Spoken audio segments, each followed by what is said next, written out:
Greetings, Patrick here. 8 questions with on a Friday, March 1st. Yeah, that's right. We are here on a Friday. Glad to be here too. This will be our last show of the week, of course, and super happy to have our guests coming in tonight. We have filmmaker and screenwriter Terry Jarrell, along with actor John Dugan, who is a horror icon in his own right, coming up here to talk to us about 15 minutes.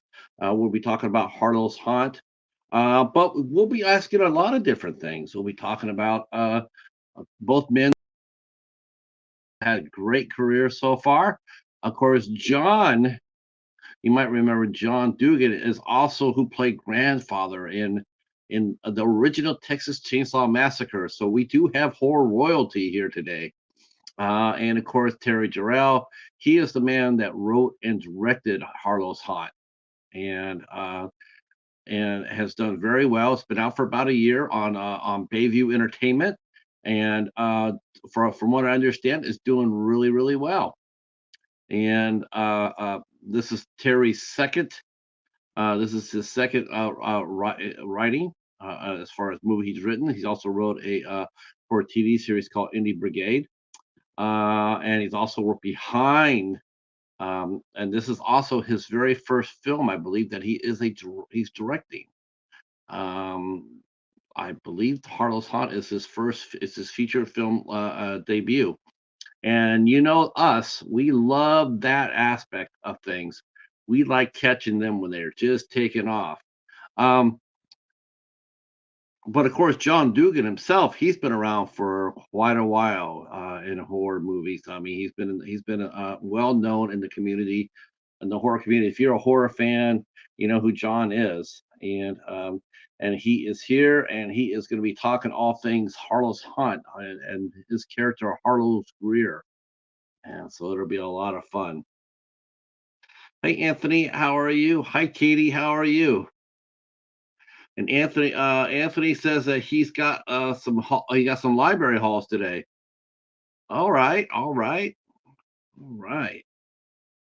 Um, so I'm pretty excited for this show. This is gonna be interesting, and we will be able to take some questions for you. And we're gonna just, if you have any good questions about Harlow's Haunt, which I recommend you guys pick up, you guys can either pick up a hard copy at BayView Entertainment, or the movie is being shown for free on Tubi. So either way, you get a chance to see the movie. I personally, between you and me, I would try to go to Bayview Entertainment and get a copy of Harlow's Haunt. Uh, oh, good. I'm glad to see that, Katie. I'm gonna soldier on. Um, yeah, it's been a weird week. Well, it's okay. I'm at home doing what I'm supposed to be doing. So just gonna go ahead and get through it. Um, Terry also, this movie was made in Florida, and it was actually made at a real haunt, which is really cool, I think.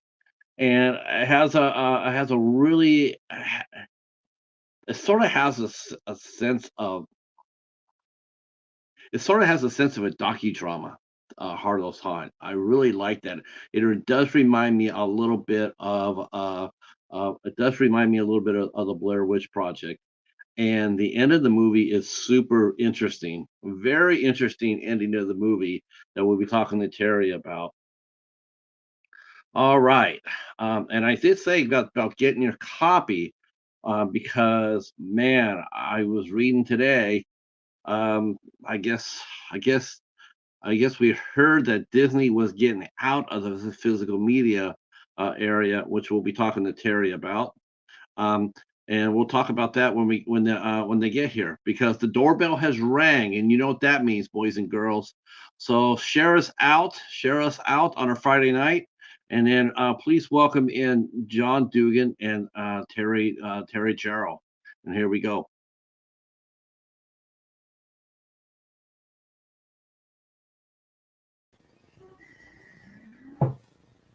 Hey, Greetings. hey, evening. How are you, sir?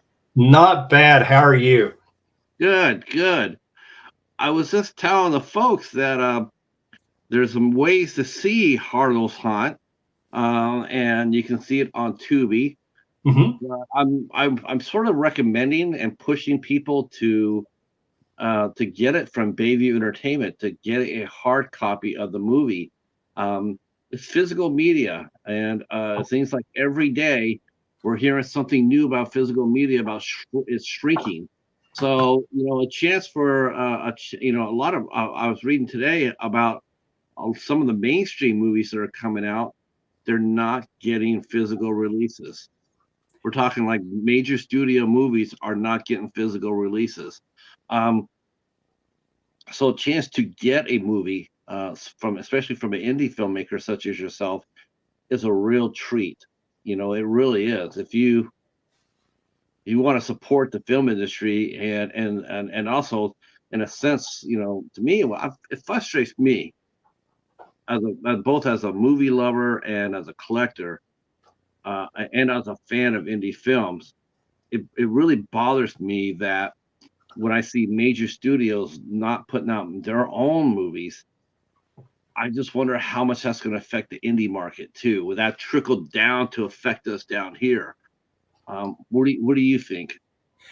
That's a lot of good information right there. Um, there is. I think of it in a way of the convenience we find with the digital, because you can have that on your tablet, you can have it on your phone or whatever, but you don't have the the tangible of like having a Blu-ray or going back, whatever you collect, because it's more than just the sum of the parts in a way. You have something that if you want to have it autographed or something, you can have a different experience with the movie. I mean, I can go back and look around my office here at stuff that it would be, yeah, it's a poster, but if it's turned into something else. Maybe I just owned it for years or something, but it's got a different relationship to it. And I see with I'm not the best. I wish I'd be a better collector, but I've got friends that are they have these amazing collections, Oh, walls full, cataloged and just amazing. And it's like I get so excited to see that. It's like I'm so jealous because you've got all this stuff. I mean, you just whip this and play on whatever you've got to use with. So that's I think it's exciting to see the collectors that really embrace it. And I go to a lot of conventions, and trade shows and just things like that, and to see that energy is I think, especially for horror and fantasy and the realms that we work in, it's got a different heart to it in a way. Does it? I don't want that to sound mean or anything, but it's just got a different energy to the whole thing. And I love to see our community, yeah. fans, friends, and all that really embrace and all that. So I, I'll go all right, blah blah blah. I definitely think they are. I mean, and it just seems like, well, ding dong, the doorbell has rung. Our other Oh, guest has walked in, and let's go some guys get him. Let's all welcome in actor John Dugan. Here we go.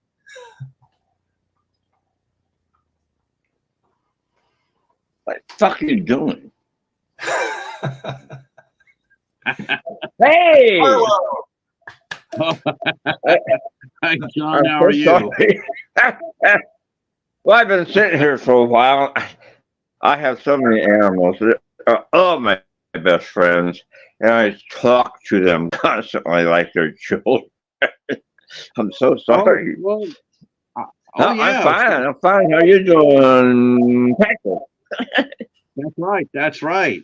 I'm very Hello. honored to have you here, John. This is a pretty big deal for us. It's going to be fun talking about Harlow's Haunt. And I explained to people that you are, and how do you feel about that when people call you a horror icon or horror royalty? How do you feel about that? Is that something that makes you feel good? Is it something that you don't like? I mean, do you acknowledge It that? kind of embarrasses me a little bit. An icon, come on. Robert De Niro's a fucking icon. Yeah, but you know what? To be called an icon, huh? Look at all the movies that he has. Look at all the movies that he had to do to become an icon. You did one, and you got it with your first. You got it. You got it when you were 20 years old. Excellent. Why didn't I ever think of that? You hit it off. Hey, Terry, how are you, bud? Hey, buddy, how you doing, man? It's great to see you. Yeah. So some people may not know this. Yeah. I think they all. I'm getting video from you, but I got your picture up here. Oh yeah. Can you hear us? Okay. I can hear you. It comes in and out, but it's all right. Okay. I was mentioning before the show started that of who you were and what part you were in.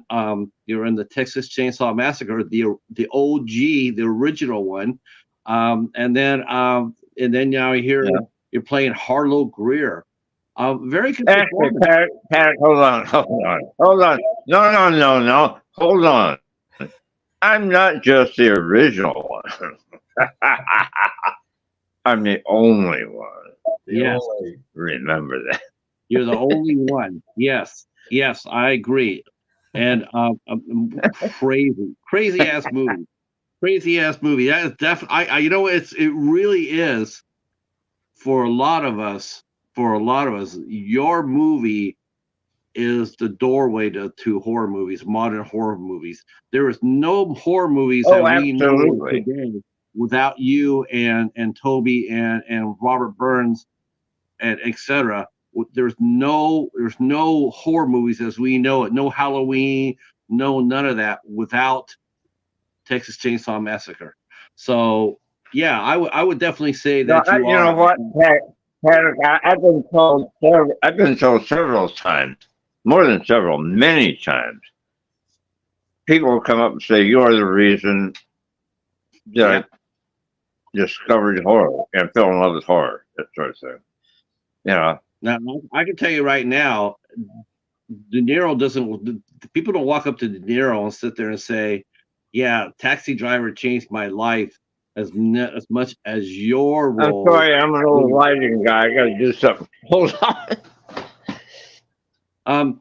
Terry, so let's talk a little bit about Let's talk a little bit about your background a little bit, because this is your feature film debut. Yeah. Well, man, again, I'll show you. I'll try not going all night with this. I grew up with horror. I'm amazingly, deceptively looking younger than I am. I'm pretty old, so younger than I won't get into that. But yeah, I grew up with the Hammer films, 70s, and with TCM. I mean, working, and now John is my best friends. It's a dream working in this situation. But so that's where I started as a kid. I knew I wanted to be in horror somehow. If I had to sweep the shop up or whatever, I would do it. And as life does, I ended working with tech with Apple. So I kind of thought, well, here's my weasel way to get around into film, because we've got graphics and all the tech that supports the kind of thing. And I've been a writer for tech stuff for years. So it started just merging. It was like with tech advanced, with everything, with video, with digital delivery. I mean, all the things we've got now. It just brought the audience and the whole experience. I use that word a lot, but I really mean it. It just brought things together in this really weird but nice way.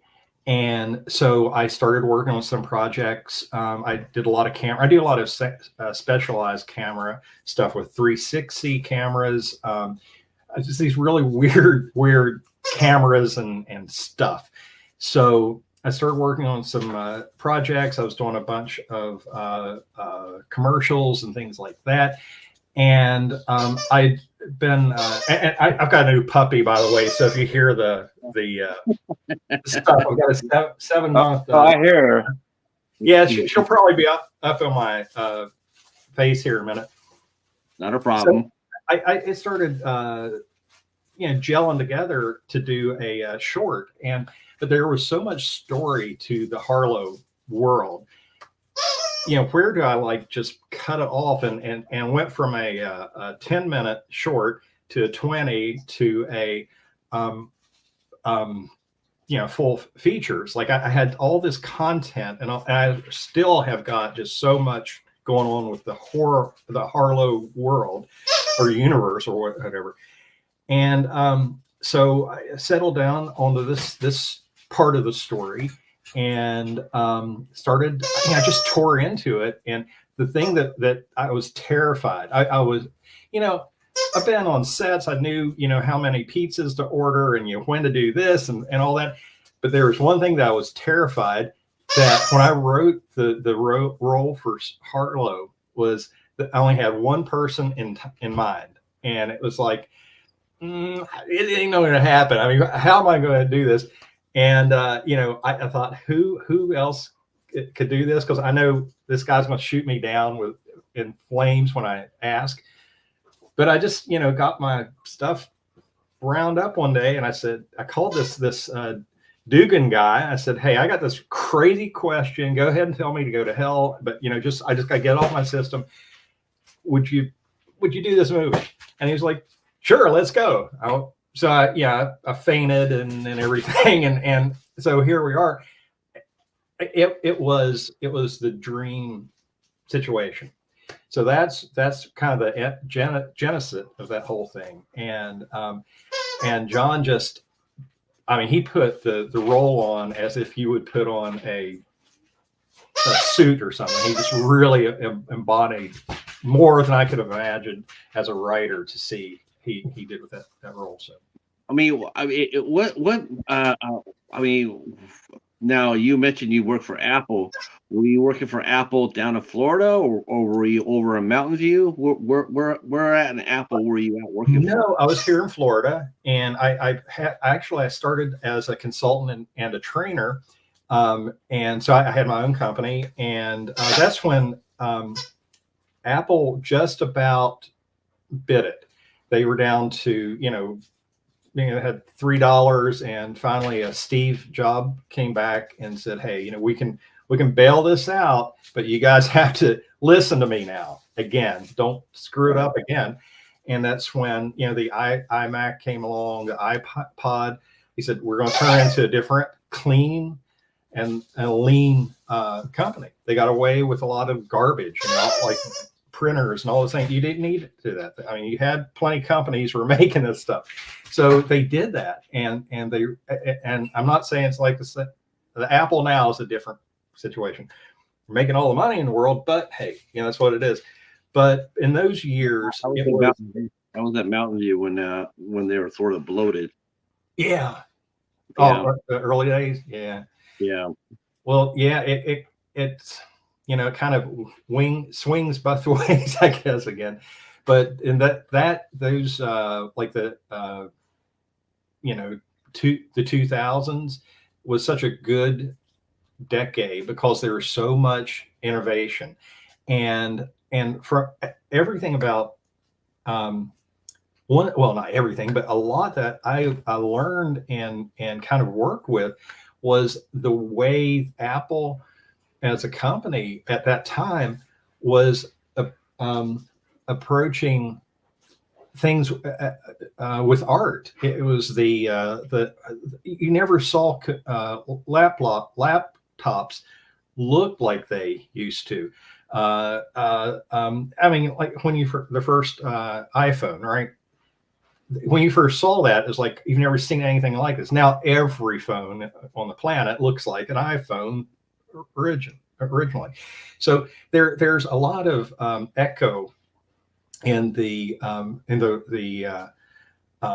creative sphere, I guess. And when you see that kind of blossom to photography and cinema and all these things kind of,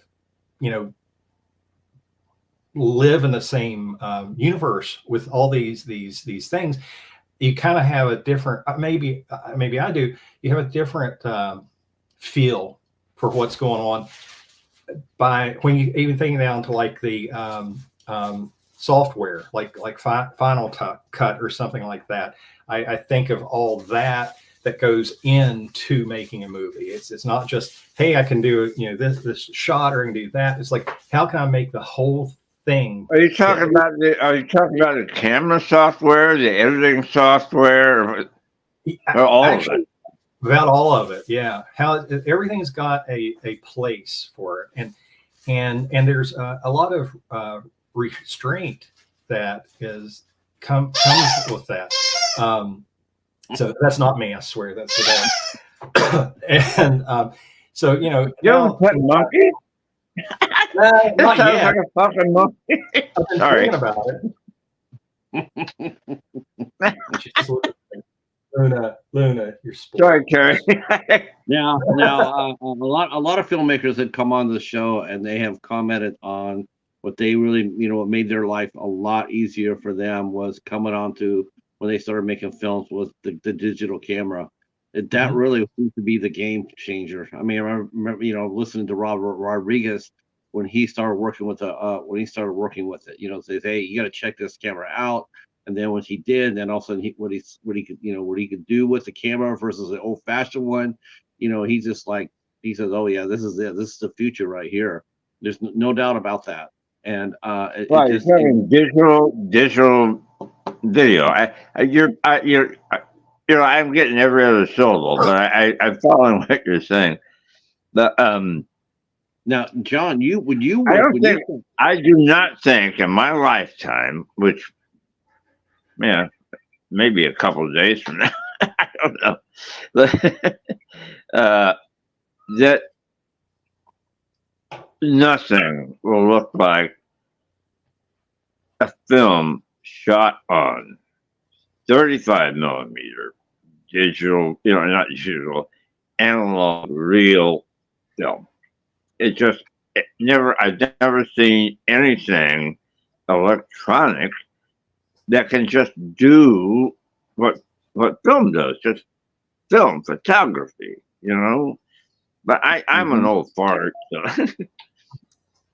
Now, yeah, because you had, I mean, I think what really helps out because back with you when you made Texas Chainsaw, I mean, Toby was working with like you said, analog. He was working with old fashioned film.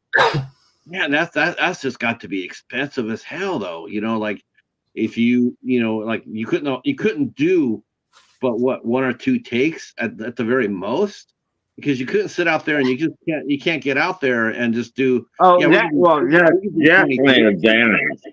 Is it just you don't have the processing cost of film, and processing 35 millimeter film. We actually shot that film on 16, and then for God, sorry, some fucking recipe. I'm really into watching food vids. Sorry. So where was I?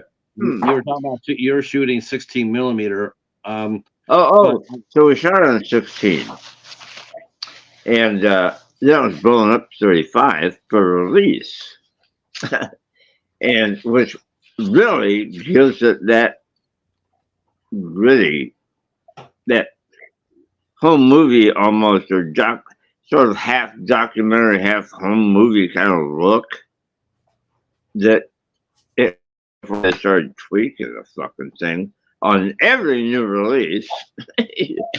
Yeah. Don't get me started. You know, Terry's seen me started before. Fucking get me started on that shit. But you mentioned how it looked like a home movie back with, you know, and it did. Texas Chainsaw did look like a home movie. It did. It was, you know, and I gotta give Terry a lot of credit because he made Harlow's Haunt look very much like a home movie. He made it like almost like a docudrama. It looked like when I was watching it, it reminded me a lot of the Blair Witch Project in many ways. And I liked the last 10 minutes of the movie too, how he did that. And I thought that was really interesting too, innovative. I think you know, you were very creative with your process, Terry. I mean, as far as you know, getting your story across, like you did know, you guys shit? Did you shit? Huh? Well, what's he doing? Looney Tunes.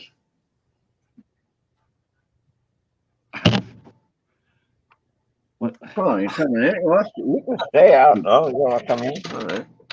Did he fall down? Did he fall down? I see a fucking gopher out there. So. Sorry, buddy. Okay. Did you fall? I have a rather active house. I have dog stuff going on. My dog is chewing up on stuff. Okay. Okay. The dog show. Oh, hey, Eric, how are you, sir? Welcome in. Welcome in. Are you okay, John? Me? Yeah. We were wondering what happened. It looked like we went for a trip there. So Terry, so like your movie, like I said before, it looked very documentary, documentary like. Was that your plan from the beginning to do that? And what did you shoot your film with? Did you shoot it digitally or did you shoot it analog? Yeah, that's a good question. I've not said this out first yet. I've wanted to let that simmer for a while, but I'll why not? Let's talk about it. I like I mentioned earlier. I use all these really weird cameras, and if I see, you know, and there's a place for everything, and I know, you know, a lot of people have their own feelings about processes or hardware or whatever. To me, it's like, yeah, but let's do something weird, okay? Let's see what we can, you know, push the envelope, and we do something that would blow somebody's mind. You know, what's going to be really weird. So I use a lot of small, very small cameras to do things that you can't do with other cameras. Like one on the on here. This is a 360 camera. This will shoot cinema level. I mean, they make even bigger ones, but I can use this to do some amazing things. Shoot things in a shot like commercials and things like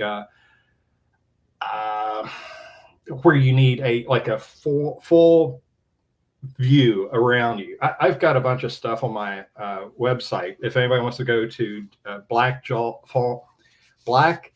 Dog Films, that with a C. I'll put it down in the description box for you. Yeah, it's got a bunch of samples that I put on there.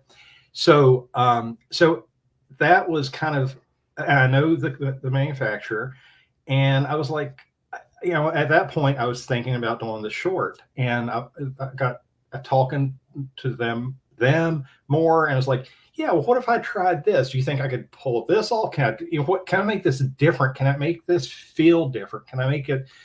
And back and forth. And I did. I couldn't tell how many hours I've set on grading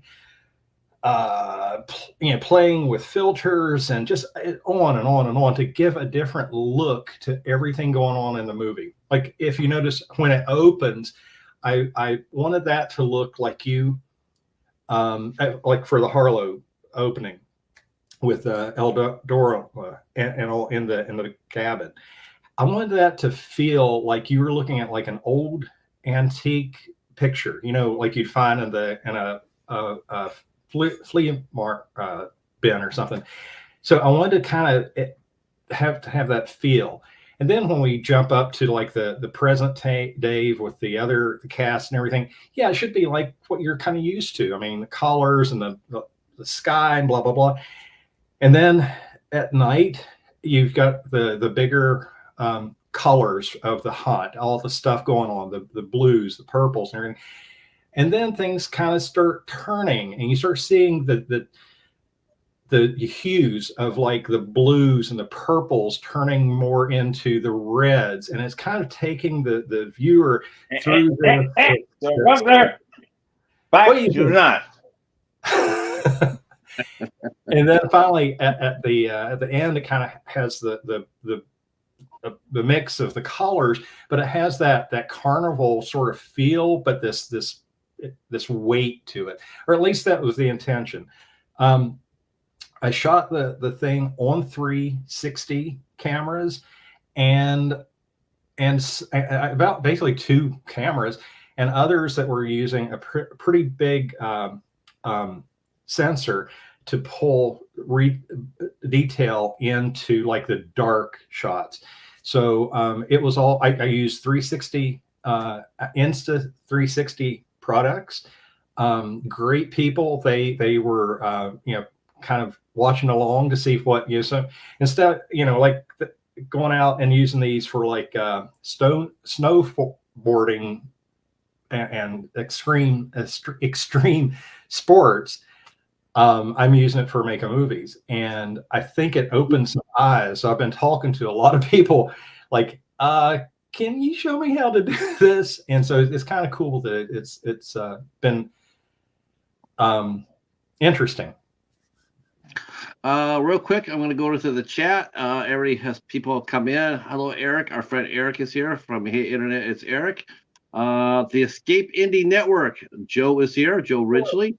He is here. Jamie Hill. Hi, Jamie. An excellent actress from Edmonton, Canada.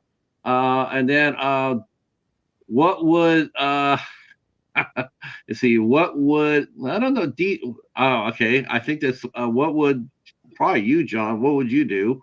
And then yeah, welcome in. Oh gosh, John again.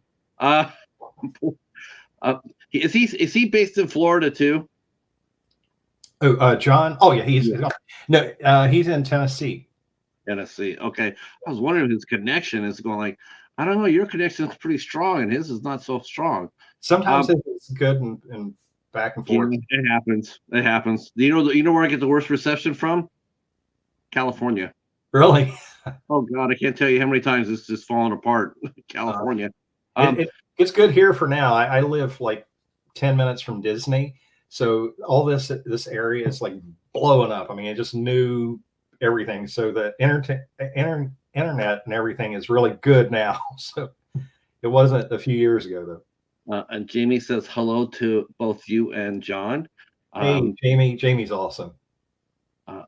Glad she is here. Glad she is here. So let's go back to the movie while we can, before John comes back. So when you did your filming, now this is pretty. Did you feel like you were taking a big step forward into the dark, because this is your first feature-length film? It's a lot different from shooting a commercial or a short film. Did you have confidence in what you were doing? Did you like, okay, I think I know what I'm doing. I have an idea. Did you storyboard your shots before you started filming? That's a good thing. I don't. Again, I don't do anything normal. I had like rough storyboards, but I don't believe in them that much, because I deviate so much. I like throw this away. It's like I did this, and yesterday I had a different idea. So there's a lot of granular or organic feel to the whole thing, and a big word that I on commercial shoots and things, and a lot of things we use like other cameras, like you get drones and things like that. So much of it, you have an idea, and when you get started, it's going to be different. It's going to give you a guide, but I've never worked on anything that's been the gospel. So I have a good guide for a shot or a scene or whatever, and we really flesh it out, and we, of course, we rehearse. Everything's, not just thrown to chance, but there again, I'll go back to the word about energy. If you're on set and you've been there for 6 hours or whatever, and it's 2 a.m, it's going to have a different energy than you have when you're writing this, 3 months ago, and it's at 2 p.m. So it kind of has its own life. And if you can tap into that, that's magic. And were you doing rewrites throughout? Were you doing rewrites throughout your shoot? Not really. If anything, I had to throw out a lot of stuff that I wanted, because I want to have like a 10-hour movie. So that was the big thing. Well, a good example would be with John.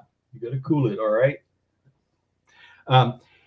John and Crystal, who played Eldora, had a lot of dialogue. I mean, lots of dialogue. And I knew that wasn't going to be verbatim. There was going to be a lot of cleanup or I don't know what you call it. We're going to find a better or the right instances of that dialogue. And I knew that their abilities could take the gist of what that say line or whatever would be. I didn't want them to feel they had to just memorize the lines, and because to me, you can see that right through that. And so I really insisted that you guys are, as professionals, you will find this character and what this character is wanting to say, or where they coming from, or whatever like that. And that, if you think of that one scene where they're sitting at the table, and Harlow is most of the time he's just quiet, where she is telling her story, what's happened in their journey. And that shot was a little right about 7 minutes, uninterrupted, constant, and I had to do really a lot of pages. That was a lot of pages. That was a lot, and we did two takes, and we only did one as a safety, because they got it. And it was like, see what Amy, who she couldn't be here tonight, Amy Rolfson plays in the new cast, the present cast. She was on set with us, and Amy was just like almost to tears when we called cut, because it was so much emotion going on between those two. And John will tell you a lot more about that once he comes back on. He really felt something in that moment, and I think it was just magic to see that happen for that scene. I don't know if a lot of people will pick up all that or some of it or whatever, but what was going on in that scene that went on for, again, edited down to about 6 minutes. That's a long scene. And actually, the opening scene before the movie kicks in, which I thought was really interesting, it was an interesting choice. It's 20 minutes with John, with Harlow and Claudia and Ari. I mean, it's 20 minutes, and it's a risk. It's a risk because there's so much exposition going on there, and there's not much, but there's not much action, but there's a lot of. So you're bringing it, you're building your story. If you sit there and it's a slow burn, so you sit there and you see the backstory, and it's a risk for doing that because most people, they with a horror movie, they expect it to come wham bam, thank you, man, right off the bat. But you decided to, we call film directors storytellers, and that's exactly what you did. You told your story for 20 minutes. You established it. And I thought it was an interesting choice. I thought it was rather brave because I was thinking I don't know that many filmmakers that would have done that. I really don't. I don't know very many people that actually would have stuck there in 20 minutes and explained the story. But at the same time, it's like stay with it. It's going to pay off in the end. Just stay with it, and it's exactly what happened. It's you got your story going. You brought it up into the modern day, and it was seamless. It was really nice, interesting. Wow. Thank you. That means everything because that from a storyteller or a writer, and I've went around for this story for years and years. Different elements when you write a story, you don't just or me anyway. You don't just say, okay, well, here's the story, blah blah blah. It's just an idea or a sentence or just something will just pop in your head and you save it, you write it down, you do something, and then when you're working on a story, hey, that fits here, it comes from the ethers, and it's amazing for you to point that out, and thank you so much because I think, and again, going back to the to my old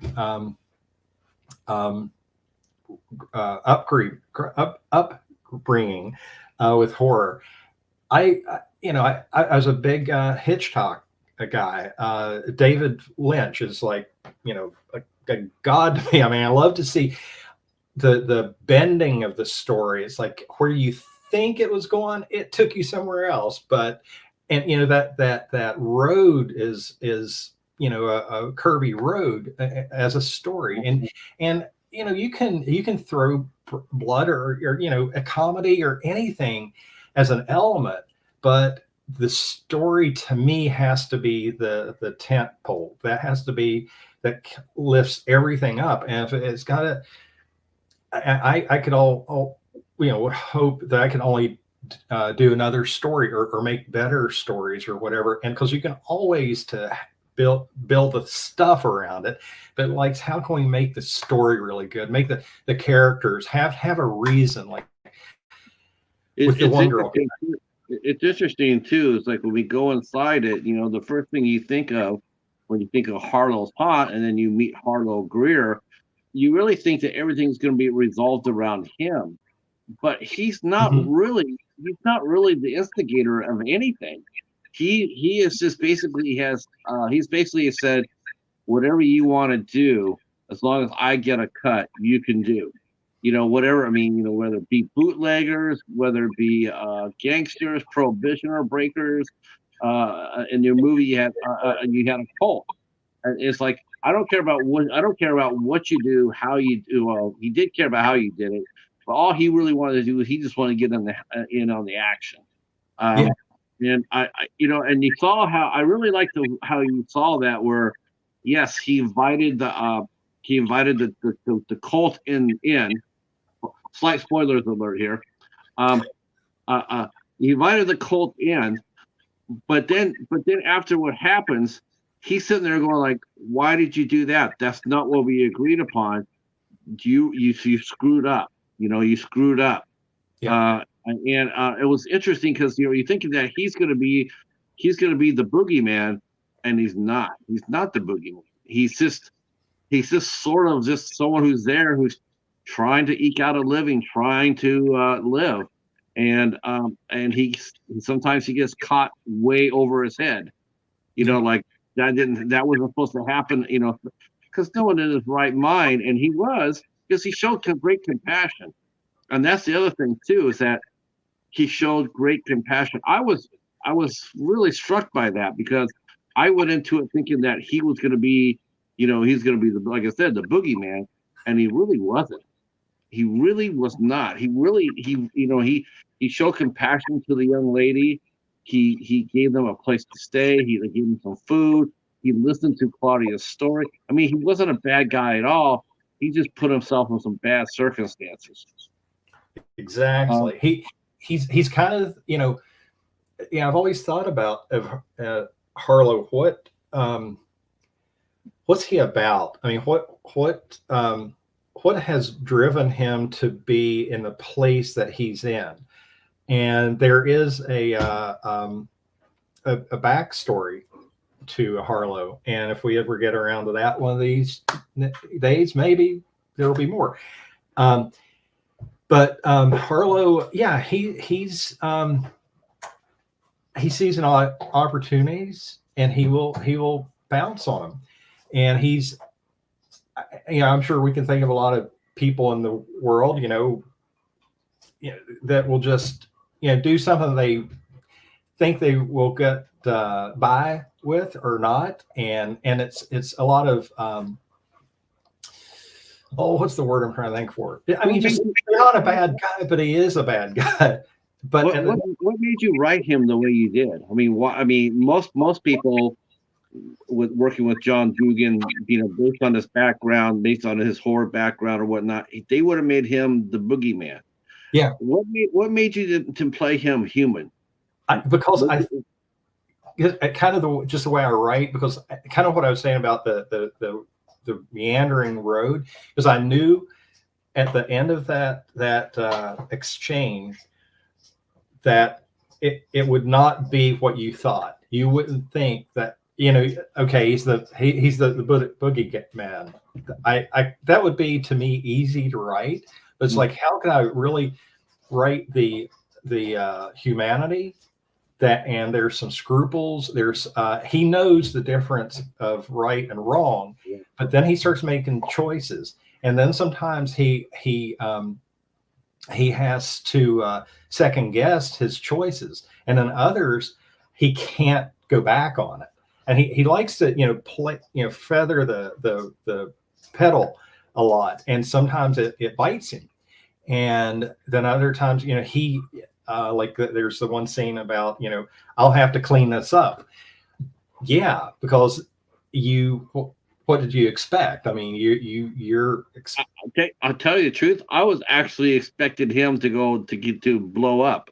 That's what I was expecting him to go, the character to blow up. Like, after the cultists did what they did, I was expecting him to go like, oh hell no, and then go to town.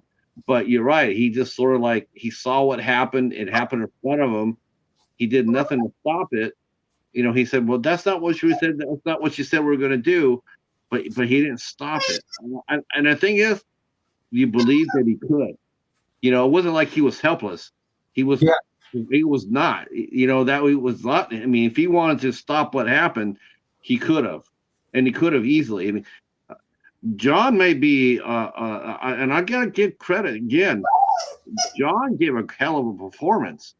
I mean, he's for a gentleman of his age, he had a lot of pepper in that role. He really did.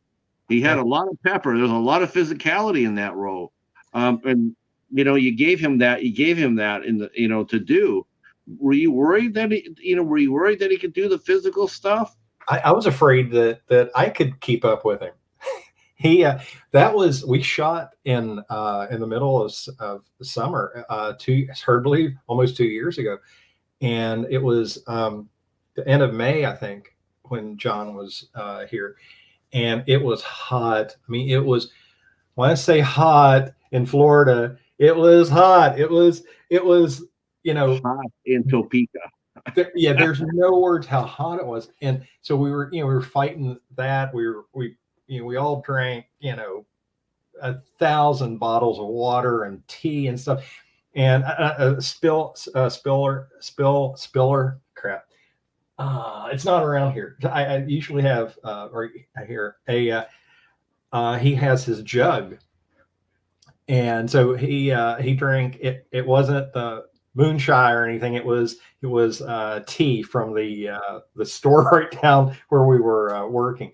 So yeah, he drank a lot of tea, um, and but yeah, he was 100% on every shot. I couldn't say enough about John and his professionalism. We had some long days. We were shooting for 1, 2, 3 o'clock in the morning, and he's like, okay, let's go. I'm like, man, I'm gonna lay down over here, but you can't do that. But What caught me by surprise, Terry, was the fact that I was looking at his IMDb page, and for someone who you expect it to be just packed full of roles, but according to what he has there, he's only done 25 projects since Texas Chainsaw. Do you know why that was? Has he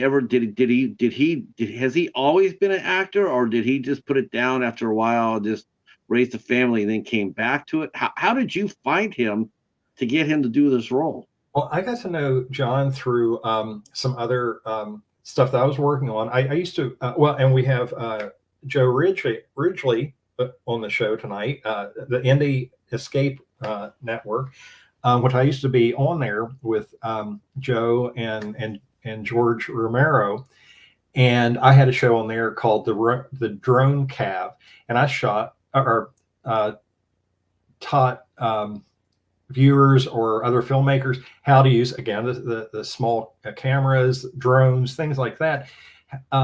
Just how to you use some of this tech that if you don't have a big budget, but you want to pull off that $30,000 shot, I'll show you how to do it, or get close to it, or something usable. But so then similar like tonight's show, we would just chat on different different subjects, and John was involved a few of those shows, and we just hit it off, and I met him at some other conventions and things like that, and he just like one of my long lost brothers, but still he was John Dugan. And when I came down to writing Harlow, it was like I couldn't think of anybody else as the character when I was writing it. And when it came down to like, okay, I've got to ask him. I just got to ask. I just got to know. And he agreed. It's again, it was amazing that he came on board as Harlow. But why he has not done 5,000 movies or roles, I don't know. But I know he has stuff working now and moving forward, and I would love to shoot. I was just wondering if he, since he did the Texas Chainsaw Massacre, did he get blackballed, or did he, was that a choice with him to basically stop acting, or I was a little bit surprised by that. Well, I know John worked in the industry for quite a while. He worked on set, a lot of different productions and things, and his background, he is a fantastic lighting guy. And we talked a lot about that, and we bounced a lot of ideas around, and he is an amazing lighting guy. So he has all this experience, and for a younger filmmaker that might work with him, it's like a college degree in experience. And so, yeah, he would be fantastic to just sit down and talk with about anything. Oh, yeah. Oh my gosh, I just couldn't imagine some of the stories that he has. But that happens too. Slide behind the camera. I mean, a lot of people do that. So maybe he felt more comfortable. But he looked great in this movie. He was fantastic in it. That's why I'm asking the questions. I mean, I would be asking him. And John's internet is just really, really wonky. So that's why he's not here. His internet it happens. We'll try to get him on at a different time so we can talk to him. But I know he's listening right now, and I'm going to do this again because it begs to be said. But the man is a fucking icon. I mean, Texas Chainsaw Massacre. I mean, that is horror royalty to me. I grew up and watched that movie. That movie scared the shit out of me. Are you kidding me? I can still when people say, "Well, what do you remember about horror movies?" And I can sit here and just remember the scene where Sally's sitting at the table and she's screaming her head off. Yeah. That's 50 years ago. Your skin tingling, and yeah, that's 50 years ago, and I'm still right there. I can take, that movie takes me right there. And it's like, I don't know any other movies that really do that. And I've watched a lot of good ones, but man, oh man. So it was exciting to see him on the screen and get a chance to kick some butt. And hats off for you for bringing him on board. I liked your young cast. Your young cast, they put together some really good effort. Let's talk about them. Let's talk a little bit about your cast, because the movie opens up in one time frame, and then it's brought up to the present day, and so talk to us a little bit about your young cast that you brought in. Were they all Florida-based actors? How did you get to know them? Yeah, they're all local, Florida, Orlando, Tampa area.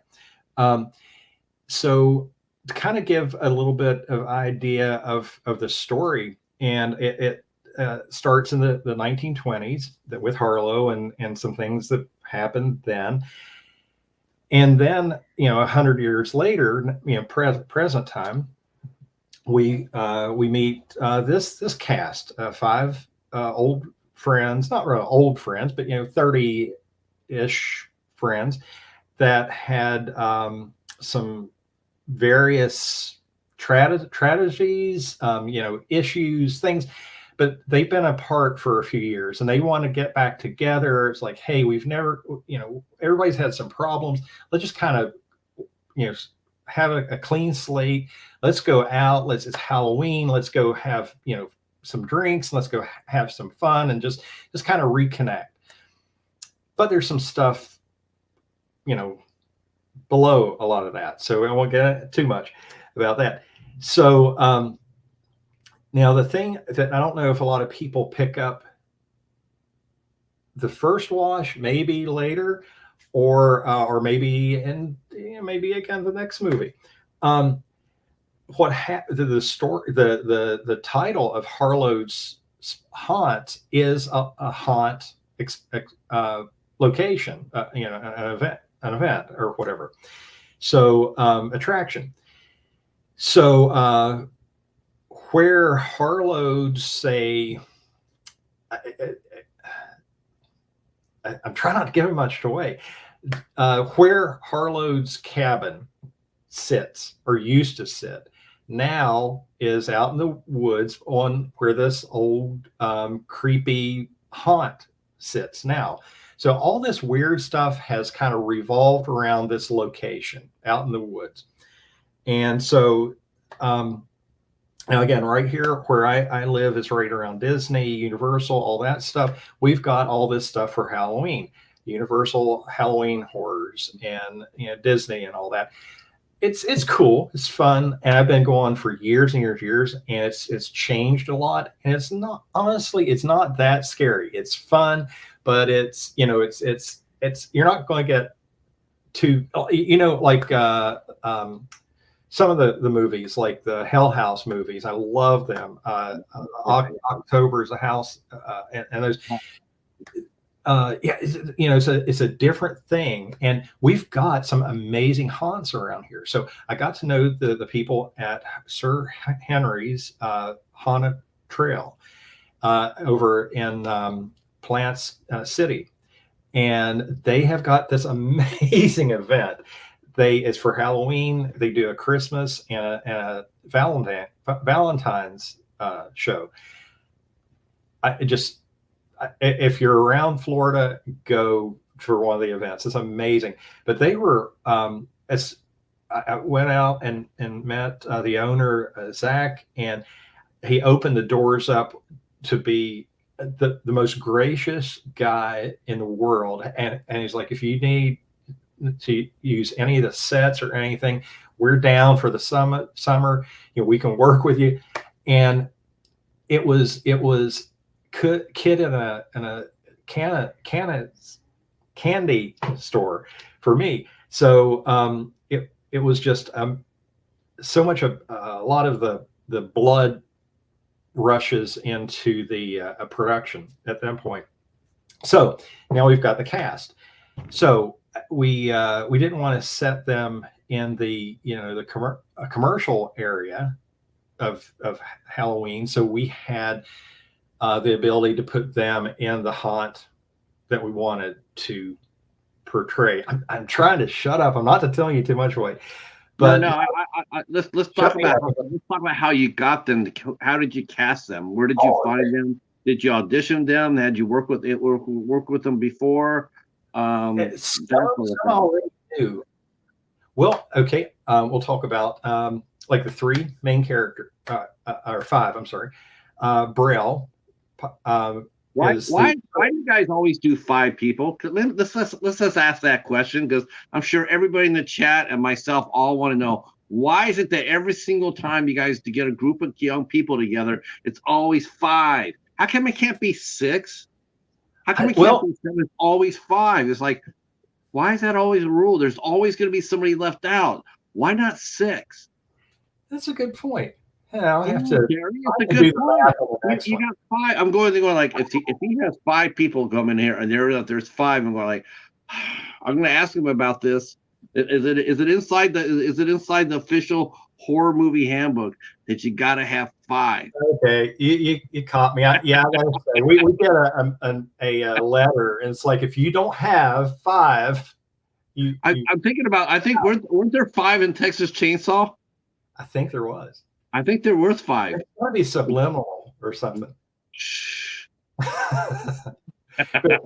With ours, our friend, Joe commented. He says, "Ask Terry about that amazing 360 camera. I think it's the one you showed us, and the beautiful shots you can get." And then our good friend Al Lucard, the Bat, aka the Bat. He's been to Sir Henry's. He says Sir Henry's is awesome. And then he's answering the question. He goes, because one's got to survive. That's a good point. Well, I tell you one thing. Again, you do switch things up and around. I will say that about Harlow's Haunt. It does not follow the rules. You set your own rules. That's something I gotta say right now too. I mean, you didn't do the usual like, okay, here they all come, here they all get killed. No, I was pleasantly surprised with that, and I like how you ended it. I really did. Think a little bit like Tourist Trap a little bit. Mm-hmm. Yeah, I mean, that's what I can say without putting giving away too much. But the scene at the end reminded me a little bit of Tourist Trap, which I appreciated. I thought that was really cool. I appreciate that. That's amazing to be compared. So that's. Oh yeah, you did. For someone with their first film, you did a really good job. I mean, there's some bumps and bruises. There's definitely. I mean, there's some bumps and bruises there. But overall, I think you did a fine job with your movie. So you went ahead and you found your 5 actors or 5 actors. One of your actors turned out to be your first AD. Not only did she act in the movie, but she also acted as assistant director, right? She is Amy Rolfson, and Amy. We just met, part of the casting. And we just hit it off. We're best of friends now, and Amy has got some great projects of her own going on now. I love working with her and what we have going for her. I'm going to, drag her into the dark with other stuff, but she is amazing, experienced, and just a cool person. A lot of people just love her around the production that we did.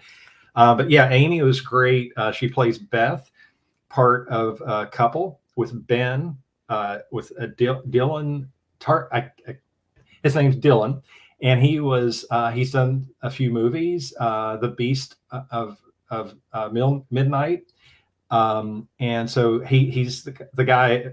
If you've seen, he has the big hair. So Dylan's an amazing guy. Jonathan and Braille played the other characters, a couple, and they had some stuff. But then we talked about that number, that 5. We've got that one that doesn't, like it wouldn't be a third wheel, but like the 5th wheel. You've got that one character. It's like, why you're always by yourself? What is going on? Why is there always stuff? So I'll just leave it with that. One quick question for you. I wanted to ask you. You use an actress, Crystal Lynn Gorski. Mm-hmm. Is her mother Tamara Gorski by chance? Is her mom an actress? No, I don't think she is connected. Okay. Yeah, I know her mom's got a different name. I don't really know her that well, so I can't speak to that. But I don't think there's a connected that I know of. No, I thought she did a really nice job in the opening scenes for sure, and the cast did really well. I mean, I thought they did well, and I liked how the film was shot because it did come across. Like I said, it came across more like a sort of like a documentary type feel about it, and they seemed, and that's how it came across to me, and I like that aspect of it. They weren't chewing the scenery, so to speak. They were exactly getting, the emotions that they exhibited seemed really in tune. And again, it's a nice thing to see. You're able to direct on your first movie and get these performances out. Now the movie is a little light on special effects. Now was that hard, as far as raising money or budget wise go? If you could have had $20,000 more to put into the movie, what department would you have given that money to? Would you have given it to special effects, or would you given it to what would you have given an extra $20,000 to? And me, I would put it to me. No, I would. All you can get. No, it'd be me. No, it would. Because obviously we didn't have a giant budget, but so I wanted to do the most we could with what we had, and with the haunt itself, I wanted to keep everything kind of got a realistic feel to it, and I'll go back to the word feel a lot. It's like, how would you feel if you're just like hanging out with these people? Would you be having a drink with them, or would you be doing something with them, or would you be in trouble with them? Would you be in a situation? Would you be part of a group like this, or like the fly on the wall? And that was sort of the aim for the look and the feeling behind the scenes. If there was more money to blow it up, I would probably maybe aim toward maybe some effects in some ways, but in others, I keep it restrained, because where we did shoot at a real haunt effect event, an attraction, that was all real. So if you were going through a haunt, you're there. I mean, all the hallways and everything would be the same hallways you would go through. But there, I would probably, if anything, ramp up maybe the gore a bit, but not enough to just kind of make a big thing out of it. It needs to make sense. It has to be, the sense of the scene. And so that would be probably the first thing, or the biggest thing I would think of. If there would be a bit more budget, I would probably throw a couple more camera guys to do, again, kind of the weird stuff, because we need a few things that need to be shot simultaneously. It's not, there's, again, you can go back and, reshoot, but the way some of these cameras work, it's real time. So you have to have everything click at the same time. So there will be a lot of different and some other stuff I'm aiming to shoot later in the year is based and just, again, really unconventional camera work. And so that's kind of the big again, what whirs around up here. It's a scary place. So a lot of the camera guys I'll talk to, they're like, what are you thinking? It's like, I just have to show you more than do. So I would probably throw some budget to that too. So that'd be probably the two biggies, and then the rest for me. Well, I think it was really cool though. You got let me go to the chat real quick. Everybody's come in. I see Patrick Griffin says, "Scary Terry." He must know you pretty well. Hey Patrick, how are you? Glad you're here. Let's see. Says here, I see Al says, I love it when horror flicks don't follow the rules. It makes it stand out. Agreed. Everybody's saying hi to everybody there. Let's see. You mentioned Al mentions, if you ever need a YouTuber in your movie, I go to Central Florida all the time. And you mentioned about hanging out. I can tell you personal experience. Al knows how to hang out better than anybody else you'll ever meet. Let's see, and Joe mentions practical effects were great on the film for budget. Not too bad. Not too bad. I mean, definitely, there's definitely things there that definitely were squeezed in under the budget. I mean, and yes, the fact that you use practical effects, it earns you a big thumbs up on that as well. And again, it comes to imagination as well. You have to suspend belief, use your imagination, and it will take over and allow you to see the story as it's being told. Are you a big believer in the supernatural yourself, Terry? I mean, why a supernatural story for your first movie? Did you have any ideas did you have other scripts available to you to shoot, or did you wrote? Or was it always going to be Harlow's Haunt? That was going to be your first movie. No, I've a little bit of everything. I've got what I can consider scripts that are in some form of completion or close to, or never will be. But there's a value to everything. Oh well, we'll say. Mm-hmm.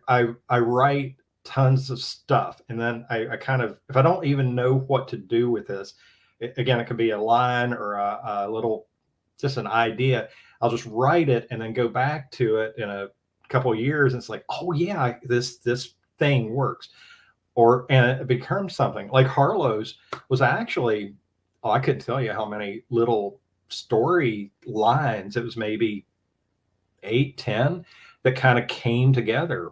That turn, okay, that we had this character, this Harlow guy. Well, what's he about? Where did he come from? What's he up to?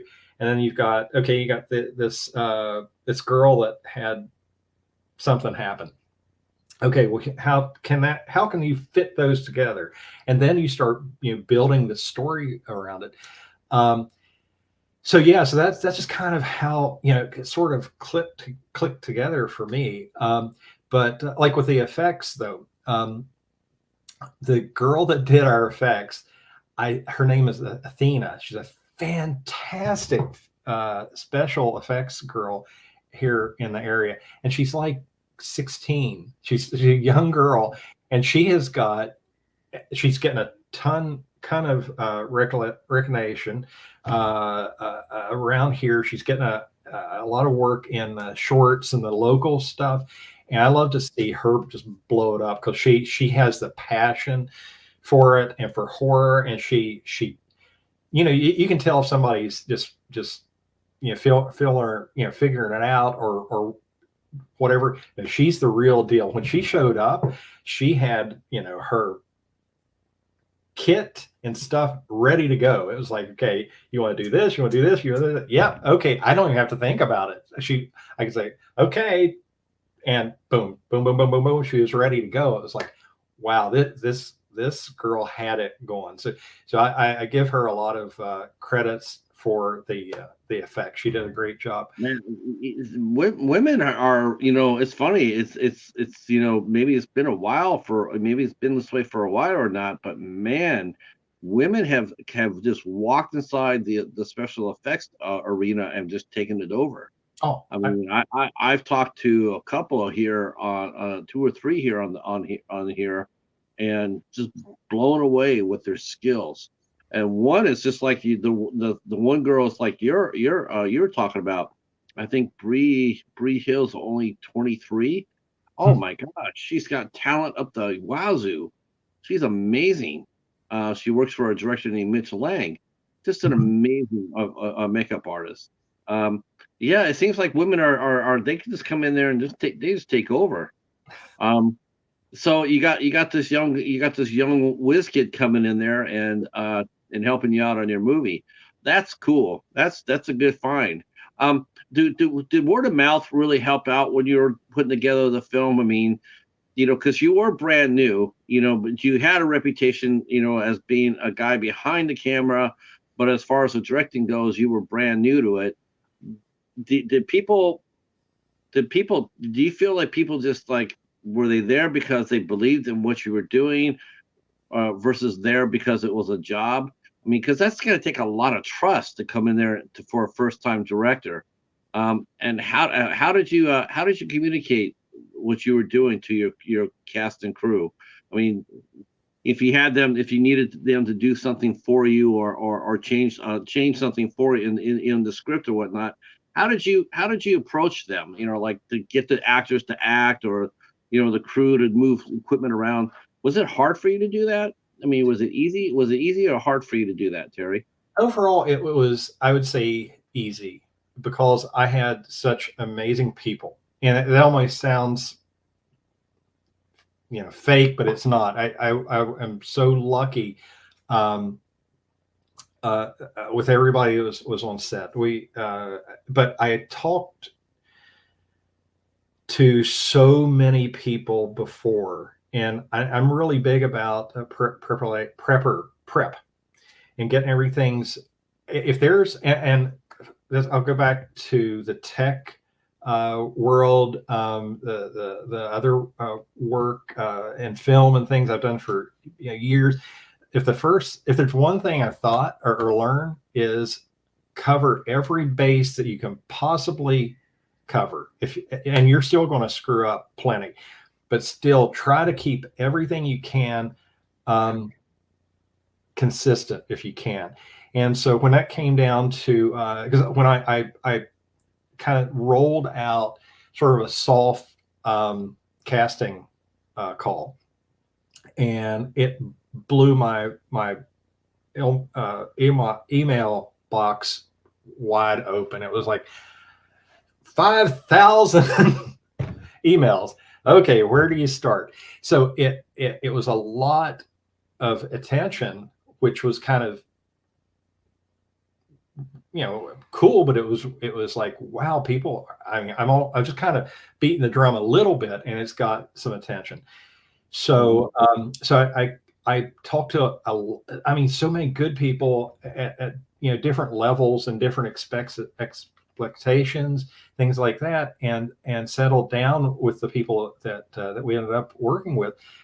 Finally, or I would have, if I had, if we had a big giant budget, I'd probably have everybody, well, close, but we had good people, and individually, I talked so much with everybody to kind of get a good feel between both of us, like, we don't know what is going to happen in this movie. Maybe I might not even finish it. I don't know what to tell you. I'm not going to promise anything. I don't know, because, there's a lot of, I'm using some really weird tech, and I won't bore you to death, all this stuff, but I'm going to be doing a lot of stuff you've not seen before, and you might not see it again in the same way, but there's a different, approach for a lot of things. So it's not going to be the same that you've seen on any other sets. It's going to be the big thing. We're going to be having fun, because we're going to be here a lot. Once you're gone, I'm going to be starting into the editing. So I'm going to be sitting here for months on that side. So I've already worked on this for months before we've even spoke. So there's a lot going on around the whole sphere, and for the acting, that's going to be like the middle part of it, but there's a lot more going on all these different angles. So everything needs to kind of fit together as good as well as can be, and by having a really great people on board, and they like the project. I think it spoke through their abilities. Each character, they just felt good in their roles and things like that. So I think just kind of, again, having the communication, and having fun with it. That if you were playing like Harlow, or if you're playing one of the other characters, they kind of invested in that role, and I could feel it sort of come off when they would be in front of the camera, and it would be fun for me when we call cut. It would be like, I knew right then they got it, or we need to do it again or not. But other ones, I mean, there's one, I'm not going to say what it is, but oh my God, it was like, it wasn't a Harlow scene, but it was like we about tore the roof down on the place when we did the first playback. It was like, oh my God, but it was because of the character and the actor. So a lot of cool stuff. Before we get, I want to ask you a question. Here's my next question to you, because again, this doesn't happen very often, for a feature for a feature film debut. But you landed a deal with BayView Entertainment to distribute Harlow's Haunt. How did that come? How did that come across? Yeah. Wow. Well, first of all, I'd seen Peter on a recent show. He's the VP of BayView Entertainment. I had pretty much wrapped everything on the movie. I had spoken with some entities out there, distributors and all that, and that's a whole episode we could have that would go forever. And connected with BayView, and I was like, yeah, again, it's like the I'm not saying so much about financially, you never know, but like the lottery, it's like, to get the attention of such a worldwide, just a big entity, to pay attention to a film like ours. I was amazed, and then we had some conversations, and before you know it, we were a BayView production, and they are absolutely just wonderful. They've supported everything, because the hardest thing was to get through the summer, because we had the movie ready early in the year, and it was like, okay, when do you want to roll it? And I was like, oh, tomorrow. Let's. But it was like, but it's a Halloween movie. It's Harlow's Haunt happened around Halloween. It's kind of it's a season thing. It's kind of Halloween, but it's not steeped in it. So it was that's a risky thing to do. You want to get that, it's a Halloween movie, but at the same time, you don't want to die on the hill on that either, because if people think it's just a Halloween movie, and as soon as Halloween's over, they might, recede from that. They might not pay the movie any attention, thinking it's just a Halloween movie and it's not Halloween anymore. Yeah, it's So, just it's a thing that happened in the movie. It was a thing, of that time. But the movie itself, it could happen anytime. sure. And BayView has been just fantastic. I mean, they're just I mean, they're professional. They're just supportive, and not just to myself, but other films. And I've met a lot of filmmakers who are also BayView producers, and everybody's just just love the relationships. And I think we got really lucky based on stuff that could be and not be as happy and things like that. So I just love those guys, and been great for us. But they I mean, we are now on like 6-7 channels. We're in these countries, the other countries were in Europe, Australia, Austria, these places. It's like I would never dream that there's probably somewhere right now watching the movie. It's like how could this little Florida movie, somebody's watching this. So it's like it's just really cool. Someone bought the Blu-ray. Someone now says, what's your favorite movie? Harlow's Haunt. I mean, I'm sure there's people out there that are saying that as well. I mean, it is sort of really amazing to think about it. You sit there and think about it. Someone out there likes our movie and likes it so much it's their favorite film. The reviews have been the reviews from the critics, but you know what? The reviews from the fans have been really good. That's what I've seen. I've seen that. I've seen some reviews online, and some people love the movie, and some people were like, I don't really consider them, because they're always sourpusses anyway. It's like, people expect to have perfection. It's like, if a movie's not perfect, then they're shitting on it, and it's like, dude, seriously. But then, like I said, there's, I've read people's comments on different boards and whatnot. They think that you did a great job. I think you did a good job too, Terry. I think this movie there's a lot of pluses for it, and you definitely know that you definitely learned from it. It's going to be very exciting to see where you go next. Are you going to go and do another original film first, or are you going to try to do the sequel second? It's kind of a drag race right now. I've got a lot of ideas right now, so I'm taking a little time to get a few things under control, and then decide the direction for that. I've got the ability to work on some other productions in different capacities, which will let me kind of flex. Well, I hate that phrase, but I will, kind of try things out somewhat. Sure. And we've got, again, some new tech that I'm excited to deploy out. That would be cool. Yeah, and as far as the reviews, that's awesome. I just love the people, whether you like it or not. That's fine, because it is what it is, and it tells the story that it tells.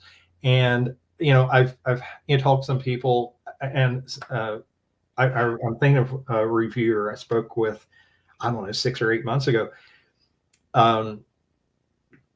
Said, had this, a few comments about it. We had a conversation. I said, that's cool. I appreciate your candor. I said, but if you could do me a favor, if you could go back and watch it again, or if you can go watch like this piece, and either just don't even look at it, but just listen, because that's half of making or watching a movie is listening. Yeah. I said, so quit watching and listen at the story. And the next morning I had an email. I was like, oh my God. Yeah. There are different things going on. There's this big heavy story, maybe not heavy, but you know what I mean. It had there's more than just waiting for the next thing, and he had a good point. It's like, you know, I'm kind of been trained to watch, especially horror, in a certain way. And he said I had to retrain myself about this movie or a movie like this. He said I had to put the brakes on and look at it from a different angle. And he said it's a different thing. I said, well, that's what that's interesting how what you said about watching horror, because for me, I'll be honest with you, I watch horror based on who distributes it. Whoever distributes horror, that's how I look at it. You know, there are certain distributors whose movies come out, I know what they're going to be about, and I just won't watch it. I don't want to beat up on you know, I don't want to beat up on anybody. Yeah. You know, like my favorite now this will get Jamie excited again. See, my favorite distributor is IAC Midnight. That's I mean, whatever they put out with, I'm front row. Yeah. Opening them. And but you're right. I mean, you know, you have to get used to you have to get used to, you know, you have to watch horror differently. You have to be prepared to you know, to be flexible and to be open-minded. And you know, sometimes sometimes it's easier said than done, you know. But you know, as a reviewer myself, you know, I take every movie as it comes to me. You know, and I've had a lot of directors come out there and they'll say, well, what do you think? What do you think? Or what are you going to say? What are you going to say? And it's like, I'm not going to promise you good. I'm not going to promise you bad. I'm going to promise you honest. And I honestly like this film. I really do. I honestly liked it. I thought I had a lot of heart for what it was. I especially liked the ending, which we won't go into. Because I don't want to spoil that. But I thought the ending, the last 10 minutes of the movie, I thought that was really innovative. I thought that was really innovative. And again, that's where the Blair Witch Project thing came up for me. Is when I was watching the last 10 minutes and going like, okay, this is exactly what I liked the ending of it. You know, it felt like a docudrama, and then it just put the nail in the coffin for me. Like, this is exactly what it feels like. It feels like I'm watching a docudrama, which means to me it's rooted in reality, not fantasy. You know, it's not a supernatural horror film. It's a docudrama. It's like the Blair Witch Project, because when you're watching it, you don't know if you're watching real or not, because it is so real. I think it's a fine debut. And I think you should be very proud of it, you and your entire crew. Well, thank you so much. That means everything, because we have put so many hours and sweat towels. I mean, we just put a lot of heart into the whole thing, and again, I think it shows. And I'm not going to throw daggers or anything, but I mean, you can see so much big budget stuff out there. It just has no heart at all. It's just out there. It's a cash grab, and well, but it made this how much money. Yeah, okay, that's great. I wish I had that in the bank, but it still didn't make it a better movie. So artistically, but you see a lot of movies come out. And they do have that Blumhouse tag, or they do have that, they do have like a famous producer or director attached to it. But it doesn't necessarily mean anything, because there's a lot of those movies that come out and they crash and burn. Because too much special, too much CGI, too many jump scares, not enough story. So I get that. I'd rather watch a small story done well than a big story not. I rather that's how I look at it. It's like, I don't care what your budget is, because what we talked about earlier, you can have the biggest budget in the world, but still drop a load of poop on it, on the screen, See, Joe, as mentioning, support indie horror. Yes, we do definitely do that. Okay, boys and girls, our time has just hit. In fact, I'm a little bit over. And the other thing too, I'm not sure if I should mention this now, but I'm going to a little bit. But for you to be able to come this far, overcoming what some of the things that have happened to you in the past, also adds a layer of richness to your effort, because you yourself had to work very hard to overcome that. And it sounds like you are doing very well, and you're not letting anything stop you. And I'm excited to see what's coming out down the road. I think it's going to be a lot of fun. It's going to be fun watching you. And John, we will get you back on here soon. We'll try to get John back on here soon. Sorry about his internet connection, but Terry, I had a real pleasure talking to you. I had a lot of fun here, and yeah, I'm glad this happened. Me too. This was a lot of fun, and thank you so much for your kind words and just getting behind us, because again, we've got a very good very active community, like on Facebook, and I try to look at that, a couple of times a day. We've got new people adding every day, and I like to acknowledge everybody, because there's not like one viewer or that the word fan. I want everybody to know they're friends. If that, Right. that's what we're. I'm not here to be a fan icon. I mean, that just to even think about it, I get squidgy. But I just want to be a part of the community, and for everybody to just enjoy the movie. I mean, just it's not the best thing in the world, blah blah blah, the biggest budget or anything. Just have fun. That was the whole idea. And come and talk to us, and you jump into the community and all that stuff, and anything that we can do. That's what I want, is to just build the community. Talk a little about tech with the cameras and stuff. Now, it's opened the door for so many filmmakers, and young filmmakers can do so much, and we can distribute. You can do all these things now, so it's like, just go have at it. I mean, it's a lot of fun. So thank you for having a show and let goofballs like me to get out and talk. We will be wrapping this up. I want to say thank you to Terry and John for coming out. I want to thank the chat for coming out. Thank you, Al, for your kind words, sir. Thanks for Joe for the Indie Escape Network. I watched them a lot. I watch a lot of replays. Admire their work, and yeah, it's been a blast. We will be back here on Tuesday, March 5th. We will be interviewing actress and model Nikki Serenity will be with us. That will be on Tuesday. On the 6th, we have the dynamic and hardworking and most impressive filmmaker, Jamie Olsen, will be coming back to visit us on the 6th. And then on the 7th of March, we will be talking to actress Jonna Hodge will be Hodge will be with us, and we'll be talking about her new movie that's going to be getting off the ground here soon, a movie called Redhead, which fits because she's a redhead. And that will be all next week as we do Women in Entertainment Month. Kicks off next Tuesday with Nikki Serenity. All right, Terry, stay right where you're at for a minute. And to the chat and everybody, thank you so much for coming out. And we will see you Tuesday.